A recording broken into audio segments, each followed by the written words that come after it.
All right, so here's what we're going to do. We're going to talk about a new topic today, and this is going to be very relevant to the API 202 is the methods class, where you use statistics to test economic theories and economic models. You hear this terminology in the public health literature. In this class, we're teaching them how to be really sophisticated consumers of academic research, able to open the leading journals in economics and sociology and political science, read the studies in there, and summarize in simple English what the strengths and weaknesses are of these studies. But you don't want to overinterpret the risk factor as telling you a causal effect. Professor Chandra is amazing. He's able to take a class such as stats, which could really be dull, and make it really interesting, applicable, and motivating. Today we're going to do difference in difference estimation. And let me motivate this very simply with a policy question. He's always grounding it back in policy and why it's important for us to be looking at these questions. It's so easy to get lost in what is beta 1, what is beta 2, what is the R squared, but in fact his ability as a scholar to bring these concepts to life in that classroom is pretty unparalleled in my experience. Things like the minimum wage they're not random processes. They in turn are the consequence of political deliberations. I think the word to describe him is passionate.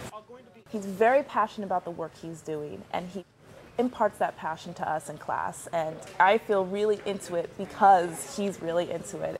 That's really an omitted variable. Professor Chandra gives us these tools with which to challenge all these beliefs that we come in with, so we can really dig down into the numbers and understand exactly why we believe what we believe. And I think in the end it makes our arguments, our policy stances a lot more compelling. Right? Kristen? What is the interpretation of beta 2? I'm confused of why we add One of the things that I like the most about that class is how dynamic it is. These are a bunch of sharp kids and they're raising their hands and they're asking questions. He has a real ability to take those questions, field them, go up to the blackboard, diagram it out in a way that everybody gains a little bit from what he's trying to explain. That related wage to the quantity of labor that was hired in the labor market. And so you've got Our faculty is ultimately the most critical element of everything we have. At the end of the day, they are the people who teach the leaders, they are the people that provide the ideas which we hope are the solutions to public problems. They come into that classroom, and every day they are surrounded by students who are demanding about what is this going to do to solve the kind of big problems that I see out there.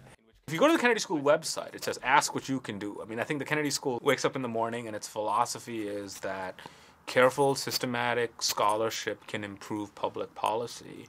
And the goal of the faculty is to produce the scholarship, and I think the mission of the students is to help take that scholarship and translate it to something useful. The question is, can you articulate a selection story? Can you articulate a story about a concrete variable? There's just a pure job satisfaction of being in the classroom and watching the little light bulb go off in a student's head, and you realize that you've altered the way they think about public policy. But it's not assumption-free. That is immensely gratifying. Terrific. I will see you guys in class on Thursday. And I know a bunch of you are coming to see me this afternoon during office hours. There's still a 45 minutes. I've just learned so much. I was really nervous that I may not be able to keep up, but I felt very supported and very confident that I walked away knowing the material that I needed to know. You want to know the command? Yeah, just the command. You do reg. I'm not one of those people who is asking questions just for knowledge's sake. The motivation behind my research is, if we could answer this question and we implement the answer, we've made the world a better place. X1, X2. Suppose X3 is the endogenous variable. You'd say X3 equals Z.